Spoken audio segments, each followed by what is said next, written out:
Hello everybody, I'm Captain Zeus and this is Do Not Take This Cat Home. This is the second part of me playing this game because I'm really interested to see what other endings there are out there. And some of you guys did seem interested in me playing this game, so we're going to go ahead and try it out. Second time's the charm. And see what else we have here. We are just going to continue from where we last left off. You're walking. Right, of course. It's the first time in a while that you felt like going out. And you're actually glad that you did. The weather is absolutely perfect today. That's a good sign, right? Maybe your luck is finally starting to turn around. You tentatively allow yourself to feel excited for the possibilities of where you could go or what you could do.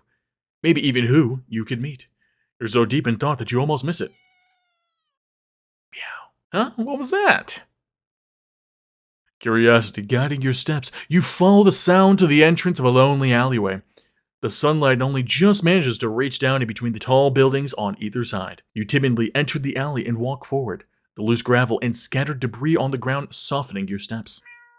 So cute. Finally, the sound source comes into view in the warm, almost ethereal light of the alley.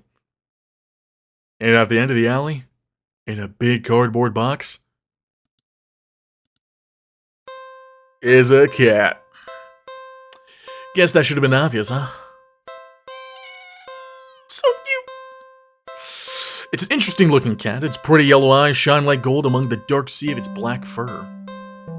It puts its front paws on the edge of the box and looks up at you.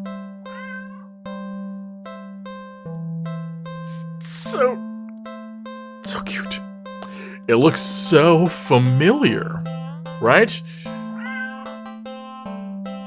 Then again, it is a cat. Not many different ways for a standard black cat to look after all. This one sure is a cutie though. Just look, it's not glaring at you or hissing at you for getting this close like other stray cats have in the past. Just sitting there patiently, waiting for you to do something. So, last time we did not take the cat home, so I'm going to take the cat home. Again.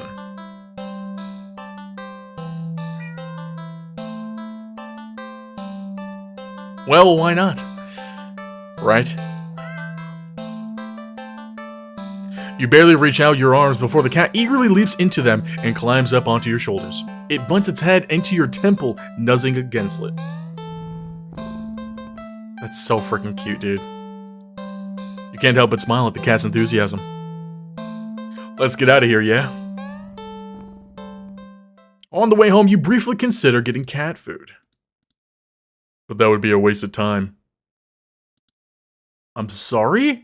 You shrug at the odd feeling and move on. You live in a modest apartment.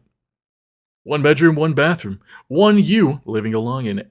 So it feels weird having another living being inside it after so long, even if it is just a cat. After locking the front door and placing the cat on the floor, you wait for it to walk away and explore the new environment. But it simply sits and looks up at you expectantly.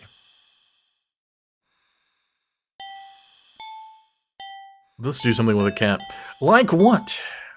We're not going to feed the cat, because last time, that didn't go well. Clean the cat, maybe? While giving it a second look, you realize that this cat isn't exactly clean. Not surprising, since up until you brought it home, it's been sitting in a dirty, bowed box in an alley full of scattered garbage. For who knows how long. You've heard that cats can keep themselves clean, but maybe this is one of those times that a little human help couldn't hurt. You head into the bathroom and set things up, trying to remember how to wash a cat. You're definitely no expert, but you think the best way to get a cat clean would be... I would say carefully. You think carefully is the way to go. Cats aren't always fond of water, so you doubt it'll be a fan of excessive amount of it. So you pick the cat up and place it gently in the sink before turning on the water. The cat has started, but ultimately doesn't try to run away. Nice.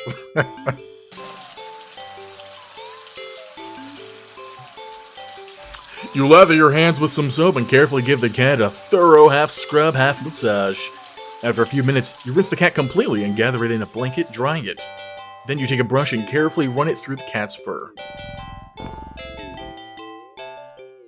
The cat seems like it's in heaven as you brush it. Some hairs are sticking to you, but you don't mind. In fact, quite a lot of fur sticking to you. You try to brush it away, but it won't come off. Guess you're up next for a bath yourself. Yo, what's going on with the music? You try to ignore the fur and finish with the cat quickly, but more hair keeps sticking to you. Your hands, your arms. Before you realize it, they're covered in fur that won't come off.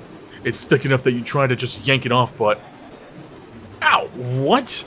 Pain lances through the spot you tugged at. Upon closer inspection, you see that the hair is... growing? Growing out of you. Oh my goodness. You can actually feel it now. Fur growing out of your back, your neck, your face, your eyes, your tongue. It's even growing inside your throat.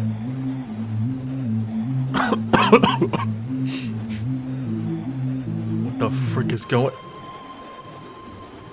As you collapse and start to choke on the thickening fur in your esophagus, the cat leans up to lap at the fur growing on your forehead, grooming your hair as thoroughly as you did for it earlier. You think it'd be sweet if you weren't currently losing air. Still, feels nice at least, to be looked after and cared for in some way, even if it's just for a little while longer. The cat's careful grooming is the last thing you feel before you're no longer able to breathe. Ending 15 self-care buddies. Holy frick! That's pretty F, dude. Okay, let's see what happens when we try to pet it. We're gonna go through the same thing and see what happens when we try to pet it. If anything's changed, I'll let you guys know. Let's try to do something with the cat. And not feeding it. Not cleaning it. Let's pet it. Because not every day you have access to a cute, fluffy animal. What else is there to do but pet it to your heart's content? You sit on the floor in your living room and click your tongue to call the cat over. The cat dashes over to you, immediately climbing onto your lap. Poor thing, you just wanted some attention, don't you? Alright. You carefully pet the cat. A rub behind an ear. A scratch under the chin. A smooth sweep along the back. Good. You keep petting the cat in your lap, enjoying this bonding time together. But the cat starts to get restless after a while. Oh, there's two different options here. Let's try doing something else. Let's just play with the cat. See what happens. Poor thing was probably bored stiff sitting in that old box all day, just watching crowds of people walking by them, ignoring them. You can't just leave them alone as soon as you're home. A little interspecies socializing won't kill you, right? Yeah, you just want some attention, don't you? You want to play, huh? Okay, then. What to play, though? Ooh, that's a good question. I think my laser pointer still works. Hide and seek, a classic on second thought. Look for some yarn. Oh, let's try the laser pointer. Cats are curious creatures by nature. They're also natural hunters, sort of. Why not pass the time by letting the cat hunt after something it'll never quite understand? That sounds a little mean when you think of it like that. But it's not like the cat will know anyway. Ignorance is bliss, or so they say. So you dig out of your old laser pointer from your long gone, dreaded days of group presentations at school. You flip it on and see that even after all this time, the batteries still work. You get a little kick out of aiming it at a mirror hanging in the living room so it reflects off the glass, making a little red dot appear on your knee. Oh, gosh. The cat cautiously walks over, stopping every few steps to cast a look of suspicion at you. When it finally reaches you, it lightly presses a paw to your knee, like it's trying to catch the dot of red light as casually as possible. You manage to hold back a chuckle, now that it really matters.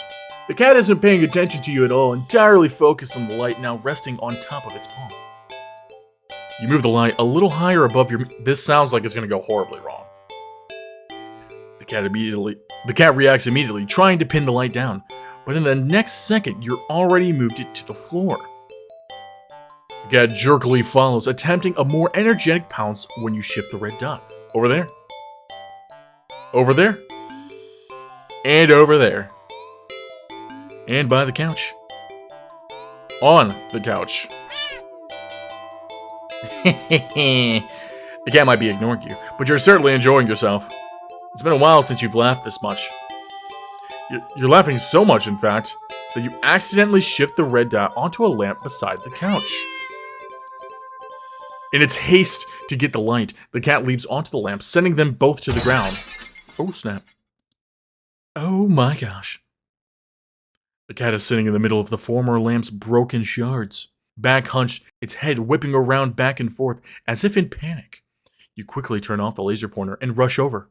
I'm so sorry. Are you okay? Are you hurt? You reach down to pick up the cat and check it for any injuries when... Oh my gosh. Ow, hey! The cat swipes at you, claws extended. It backs up and twitches away, making frantic half-turns in various directions as if looking for something. Or waiting for something to appear. Ah, jeez, that really hurts, you know. You hold the hand with a scratch close to your chest. It's bleeding, but it's not too big. You're more annoyed than anything, but... Immediately, your annoyance starts to bleed into concern. You watch in shock as the cat starts to run around, tearing at the carpet, the sofa, your armchair. You want to stop it, but you're afraid of getting in the middle of its rampage. You consider calling a vet for advice on how to calm it down, but for some reason, you feel like that wouldn't be a good idea. Why wouldn't that be a good idea? What happened to you, is it? An idea comes to you, or rather, a realization. You grasp the laser pointer, aiming it safely away towards the floor in the middle of the living room, thinking, hoping that the cat would calm down if it found what it was looking for. Turn on the laser pointer. The cat's reaction is immediate. Hey, yo. You screwed up. What? In the span of mere seconds, you watch as the cat spies the red dot from its perch on the shredded armchair. Leaps high into the air. Changes in the air. Oh my gosh, what the frick? And slams down upon the dot on the floor with a weight and force that shakes the whole apartment. Maybe even the whole building.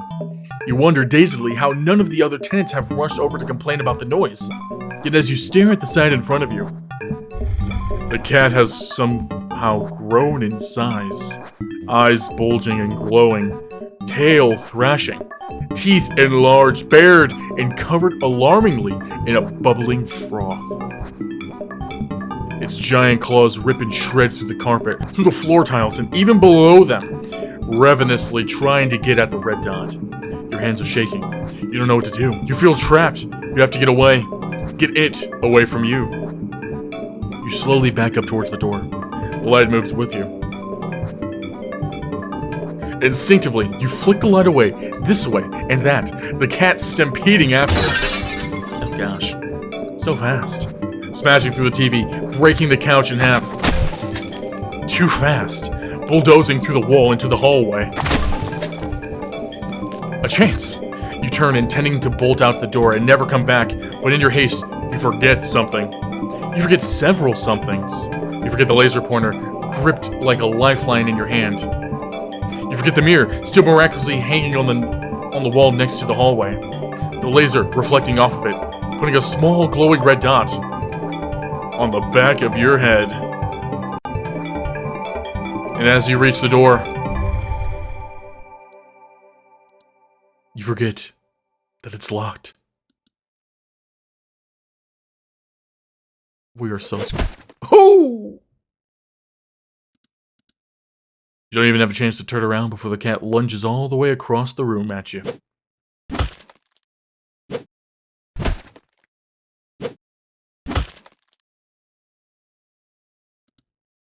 You're torn to shreds before you can even blink. Ending 12 targeted. Holy crap, dude! Oh my gosh. Well, don't use a laser pointer, apparently. Alright, let's try one more thing. I want to see what happens when I keep petting the cat. And then I think that'll be it for today. I think I'm really interested in this game and trying to get all the endings, actually. So let's try. I mean, if you guys are into it, I'm going to keep doing this and see what happens if we get all the endings. We got a good amount so far, so let's see what happens when we keep petting that cat. And then we'll go ahead and wrap this episode up.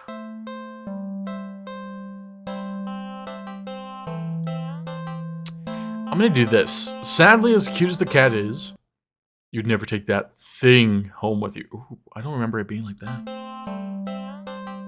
You just can't take it home with you. You're a responsible adult.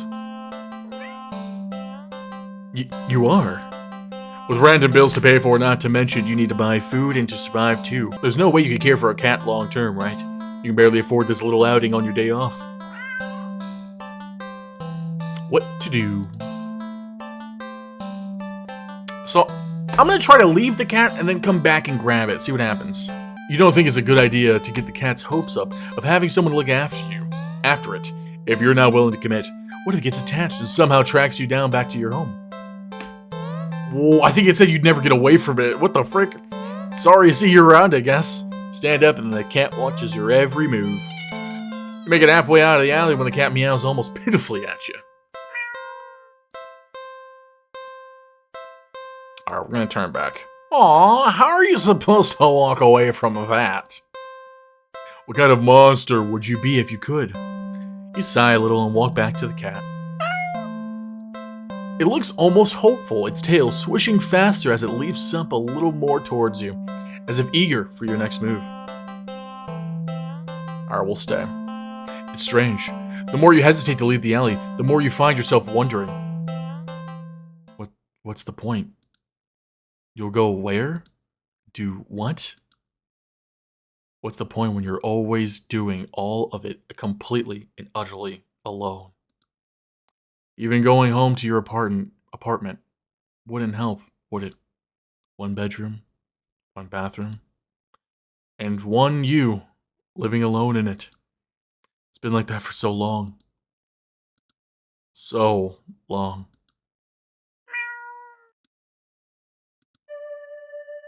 You're startled when you feel an impossibly soft paw press lightly against your wet cheek.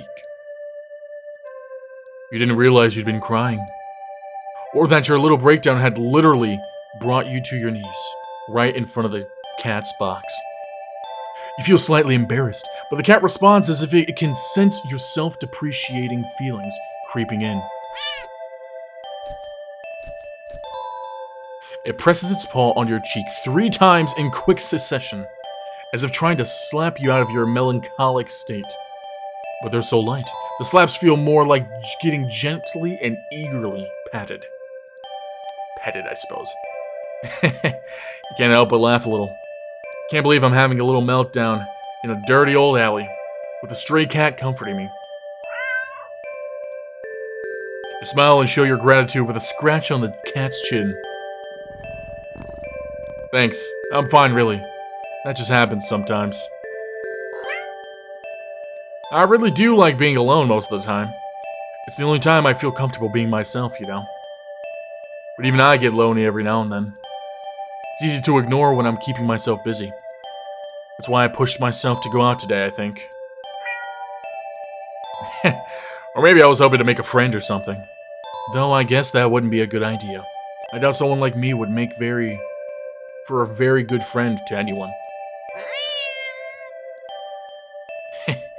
Okay, maybe I won't go as far as to say that, but...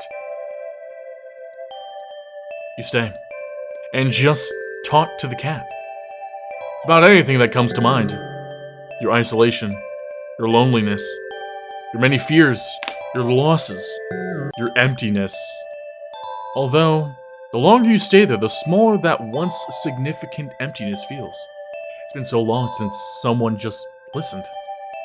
Your words shift to gentler topics, your hopes, your dreams, happy memories of the past.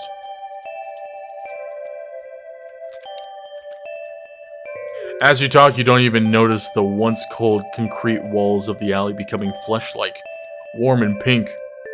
Its softness slowly engulfing the both of you. The sound of your own voice feels hypnotic as it reaches your ears, encouraging you to speak more of the depths of your heart into the open. You give in easily. When you do run out of words, you're not sure how long you've been sitting there, but not knowing doesn't seem to bother you. Still, a strange question enters your mind. Leave and go home. Why would I want to do that?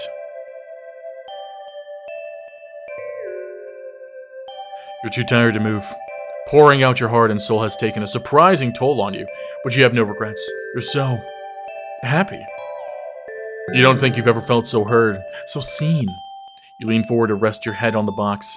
You don't feel the rough cardboard you were expecting.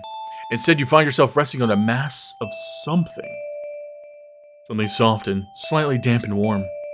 So warm. But you can't find it in you to care on what it could be. You're so tired. You close your eyes, and you get the feeling that they'll probably never open again. Oh my gosh. But as that all-encompassing warmth encases you slowly, completely, you feel nothing but pure contentment. Ending 22, not alone. Okay, that's not even what I was trying to do. I was trying to go ahead and go and pet the cat like at the house, but I kinda got a little sidetracked, so we're gonna go ahead and knock that out real quick, and then we're gonna, we're gonna go knock that out real quick. Sorry about that, guys. That was a freaking wild ending, though. All right, now we're gonna keep petting the cat. Oh, I regret that. You're not quite ready to step. You feel so calm, the repetitive action soothing your usually overworking mind. You keep petting. The cat leans away from your next head pat. It's trying to get out of your lap. I keep petting. When you scratch under the cat's chin, it bites at your fingers. You might be bleeding, but really it barely hurts. More of a warning than anything. The cat struggles in your hold. It's watching you closely. Seriously, let's do something else? I'm gonna keep petting it. You keep petting the cat. Oh my gosh! That's a big chomp. Oh, snap! The cat bites off your finger. It hurts. You're definitely bleeding now, but for some reason, you just can't stop. You don't know what it is. Its fur is so much softer than you realized. You'd think that it would be shining in the faint light of your living room, but it's as if the darkness of the cat's black coat is sucking in all the illumination around it, rendering it completely null. You're drawn to it, like you're somehow holding a deep, dark abyss right in your lap. It seems calmer now, munching on your severed finger. The stump between your thumb and middle finger is leaking. But you keep petting. You fret that your blood will ruin its fur, but the cat no longer seems to mind. Time passes. It's dark now. Soft as the fur is, your palm has started to feel raw and damp under the constant friction from your petting. You think faintly that maybe you've had enough. You start to lift your hand from the cat, when in a flash,